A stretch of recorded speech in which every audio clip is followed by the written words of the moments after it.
ಯಮವೀತಿ ಮತ್ತು ರಾಕ್ಷಸ ವೀತಿ ಆಗಿರುವಂತಹ ಸೌತ್ ಈಸ್ಟು ನಾರ್ತ್ ವೆಸ್ಟು ಮನೆ ಕಟ್ಟಲಿಕ್ಕೆ ಅಷ್ಟೊಂದು ಶುಭ ಫಲವನ್ನ ಕೊಡೋದಿಲ್ಲ. ಇನ್ನು ನಾರ್ತ್ ವೆಸ್ಟ್ ಅಂತ ಬಂದ್ರೆ ಇದು ಕೂಡ ಅಷ್ಟೊಂದು ಶುಭ ಫಲವನ್ನ ಕೊಡೋದಿಲ್ಲ. ಈ ಕಾರ್ನರ್ 50% ಕಾರ್ನರ್ ಅಂತ, ಯಾಕಂದ್ರೆ ಇಲ್ಲಿ ಕೂಡ ಅವರಿಗೆ ವ್ಯಾವಹಾರಿಕವಾದಂತಹ ಸಂಪತ್ತನ್ನ ಕೊಡ್ಬೋದು ಬಿಟ್ರೆ ಮಾನಸಿಕ ನೆಮ್ಮದಿ ಹಾಳಾಗುತ್ತೆ. ಬರೀ ಇನ್ನು ಸೌತ್ ವೆಸ್ಟ್ ಶುಭ ಅಲ್ವಾ ಅಂತಂದ್ರೆ ಇದನ್ನ ಶುಭ ಅಲ್ಲ ಅಂತ ನಾವು ಕನ್ಸಿಡರ್ ಮಾಡಕ್ ಬರೋದಿಲ್ಲ. ಆದರೆ ಇಲ್ಲಿ ನೀವು ಮನೆಯನ್ನು ಕಟ್ಟುವಂಥ ಸಂದರ್ಭದಲ್ಲಿ ಆದಷ್ಟು ಪೂರ್ವಕ್ಕೆ ಮತ್ತು ಉತ್ತರಕ್ಕೆ ಖಾಲಿ ಜಾಗವನ್ನು ಬಿಟ್ಟು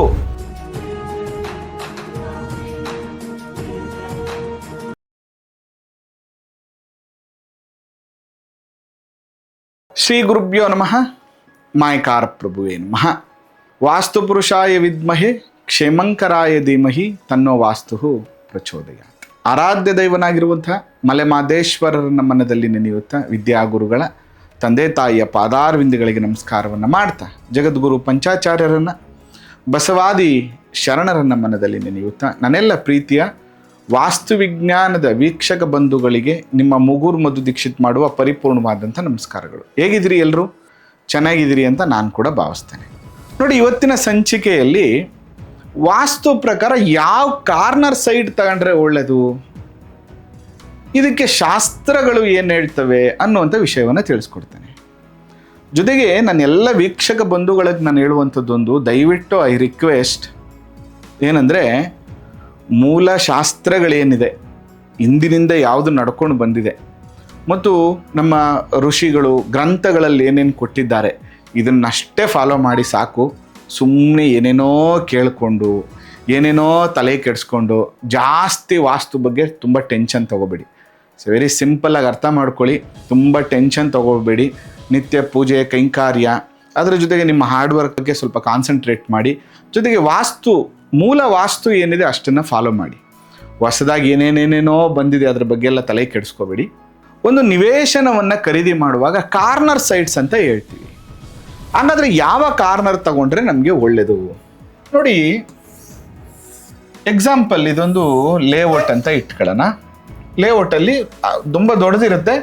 ಅದರಲ್ಲೊಂದು ಇಲ್ಲೂ ರಸ್ತೆ ಇರುತ್ತೆ, ಇಲ್ಲೂ ರಸ್ತೆ ಇರುತ್ತೆ, ಇಲ್ಲೂ ರಸ್ತೆ ಇರುತ್ತೆ, ಇಲ್ಲೂ ರಸ್ತೆ ಇರುತ್ತೆ ಅಂತ ಬಂದಾಗ ನಮಗೆ 4 ಕಾರ್ನರ್ಗಳು ಸಿಗುತ್ತೆ. ಒಂದು ಈಶಾನ್ಯ, ಇನ್ನೊಂದು ವಾಯುವ್ಯ, ಇನ್ನೊಂದು ಆಗ್ನೇಯ, ಇನ್ನೊಂದು ನೈಋತ್ಯ.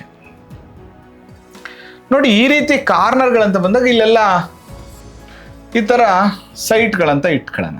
ನಮಗೆ ಈ ಸೈಟ್ಗಳಲ್ಲಿ ಒಂದು ಈಶಾನ್ಯ, ಇನ್ನೊಂದು ನಾರ್ತ್ ವೆಸ್ಟ್ ವಾಯುವ್ಯ, ಇನ್ನೊಂದು ಸೌತ್ ಈಸ್ಟು ಸೌತ್ ವೆಸ್ಟ್. ಈ ಇಷ್ಟು ಕಾರ್ನರ್ ಸೈಟ್ಗಳಲ್ಲಿ ಯಾವ ಸೈಟ್ ತುಂಬ ಒಳ್ಳೆಯದು ಅಂತ ಬಂದರೆ ನೋಡಿ, ಇದು ಮತ್ತು ಇದು, ಈ ಕಾರ್ನರ್ 2 ಸೈಟ್ಗಳನ್ನು ನೀವು ಪರ್ಚೇಸ್ ಮಾಡ್ಬೋದು. ಯಾಕಂದರೆ ಶಾಸ್ತ್ರದಲ್ಲಿ ಏನು ಹೇಳ್ತಾನೆ ಅಂದರೆ, ಇದನ್ನು ದೈವವೀತಿ ಅಂತ ಕರೀತಾನೆ, ಇದನ್ನು ಮನುಷ್ಯ ವೀತಿ ಅಂತ ಕರೀತಾನೆ. ಈ 2 ಸೈಟ್ಗಳನ್ನು ನೀವು ಕರಿಬೋದು. ಅಂದರೆ ನನಗೆ ಸಿಕ್ಕಿರುವಂತಹ ಒಂದು ಲೇಔಟ್ಸಲ್ಲಿ ಅಲ್ಲೊಂದು 10, 15, 20 ಸೈಟ್ ಇದೆ ಅಂತ ಬಂದರೆ ನೈಋತ್ಯದ ಸೈಟನ್ನು ಕೂಡ ನೀವು ಪರ್ಚೇಸ್ ಮಾಡ್ಬೋದು. ಇದು ಶುಭ ಫಲವನ್ನು ಕೊಡುತ್ತೆ. ಇನ್ನೊಂದು ಈಶಾನ್ಯದನ್ನು ಕೂಡ ನೀವು ಪರ್ಚೇಸ್ ಮಾಡ್ಬೋದು. ಇದು ಶುಭ ಫಲ ಕೊಡುತ್ತೆ. ಆದರೆ ಯಮವೀತಿ ಮತ್ತು ರಾಕ್ಷಸ ವೀತಿ ಆಗಿರುವಂತಹ ಸೌತ್ ಈಸ್ಟು ನಾರ್ತ್ ವೆಸ್ಟು ಮನೆ ಕಟ್ಟಲಿಕ್ಕೆ ಅಷ್ಟೊಂದು ಶುಭ ಫಲವನ್ನು ಕೊಡೋದಿಲ್ಲ. ಸೌತ್ ಈಸ್ಟು ಆ ಮನೆಗೆ ಹೋದ್ಮೇಲೆ ಒಂದಷ್ಟು ದುಡ್ಡು ಕಾಸನ್ನು ಕೂಡ ಕೊಡ್ಬೋದು. ಆದರೆ ಫ್ಯಾಮಿಲಿ ಲೈಫು ಸ್ಪಾಯ್ಲ್ ಆಗುತ್ತೆ, ಗಂಡ ಹೆಂಡತಿ ಸಂಬಂಧ ಕೆಡುತ್ತೆ, ಅಥವಾ ಅಲ್ಲಿ ಮನೆ ಹೆಣ್ಣು ಮಗಳು ಡಾಮಿನೇಟ್ ಆಗ್ತಾರೆ, ಅಥವಾ ಮನೆಯ ಕಂಪ್ಲೀಟ್ ಜವಾಬ್ದಾರಿಯನ್ನು ಹೆಣ್ಮಗಳು ತಗೋಬೇಕಾಗತ್ತೆ, ಅಥವಾ ಅವರಿಬ್ಬರ ಸಾಮರಸ್ಯ ಜೀವನ ಅಷ್ಟೊಂದು ಚೆನ್ನಾಗಿರೋದಿಲ್ಲ, ಅಥವಾ ನೆಕ್ಸ್ಟ್ ಜನ್ರೇಷನ್ ಮಕ್ಕಳು ಲವ್ ಮ್ಯಾರೇಜ್ ಆಗುವಂಥದ್ದು, ಅಥವಾ ಅವರ ಫ್ಯಾಮಿಲಿ ಇಶ್ಯೂಸ್ ಬರುವಂಥದ್ದು, ಹೊಂದಾಣಿಕೆ ಇಲ್ದಿರುವಂಥದ್ದು, ಗಂಡ ಹೆಂಡತಿ ಹೊಂದಾಣಿಕೆ ಇಲ್ದಿರುವಂಥದ್ದು ಪ್ರಾಬ್ಲಮ್ಗಳಾಗುತ್ತೆ. ಅದಕ್ಕೆ ಸೌತ್ ಈಸ್ಟ್ ಕಾರ್ನರ್ ಯಾವಾಗಲೂ ಕೂಡ ನಾವೇನು ಹೇಳ್ತೀವಿ ಅಂದರೆ, it's A commercial purpose is good. Commercial ಆಗಿ ಇದನ್ನು ಬಳಸ್ಕೋಬೋದು, ಹೋಟೆಲ್ ಆಗಿ ಬಳಸ್ಕೋಬೋದು, ಅಥವಾ ಬಟ್ಟೆ ಅಂಗಡಿಯಾಗಿ ಬಳಸ್ಕೋಬೋದು, ಸ್ಟುಡಿಯೋ ಆಗಿ ಬಳಸ್ಕೋಬೋದು.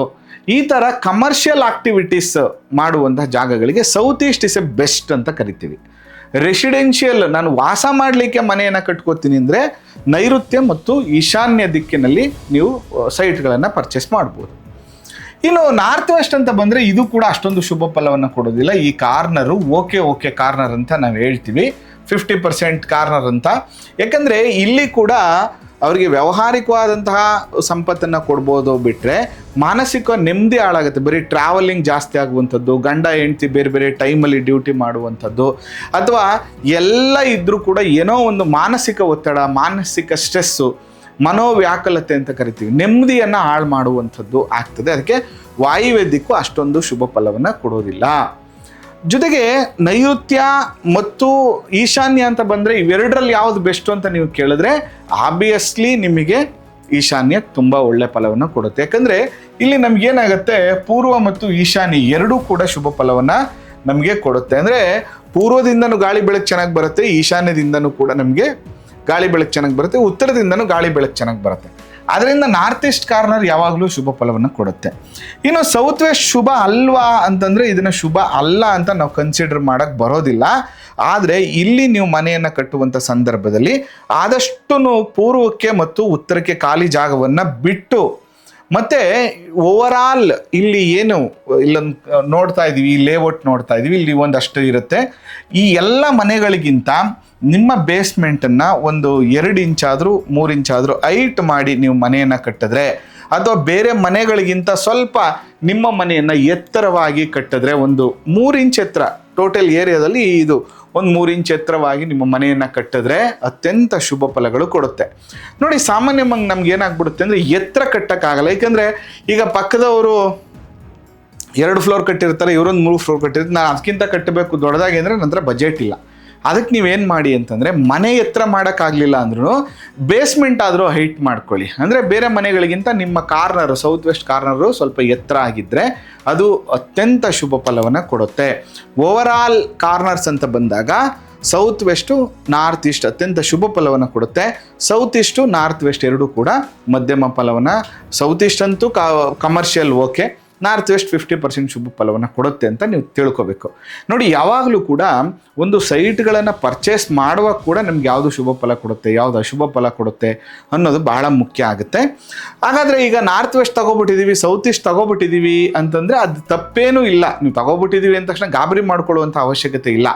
ಕಾರ್ನರ್ ಸೈಟ್ಗಳನ್ನು ಪರ್ಚೇಸ್ ಮಾಡುವಾಗ ಯಾವುದು ಅತ್ಯಂತ ಶುಭ ಫಲವನ್ನು ಕೊಡುತ್ತೆ ಅನ್ನುವಂಥದ್ದನ್ನು ನಿಮಗೆ ತಿಳಿಸ್ಬೇಕಿತ್ತು. ಅದಷ್ಟೇ ಈ ಕಾರ್ಯಕ್ರಮದ ಉದ್ದೇಶ ಅಂತ ಹೇಳ್ತಾ ಈ ಸಂಚಿಕೆಯನ್ನು ಮುಗಿಸ್ತಾ ಇದ್ದೇನೆ. ಆ ಮಲೆಮಹದೇಶ್ವರರ ಅನುಗ್ರಹ ಸದಾ ನಿಮ್ಮ ಮೇಲಿರಲಿ. ನಿಮ್ಮ ಎಲ್ಲ ಇಷ್ಟಾರ್ಥಗಳು ಕೂಡ ನೆರವೇರಲಿ.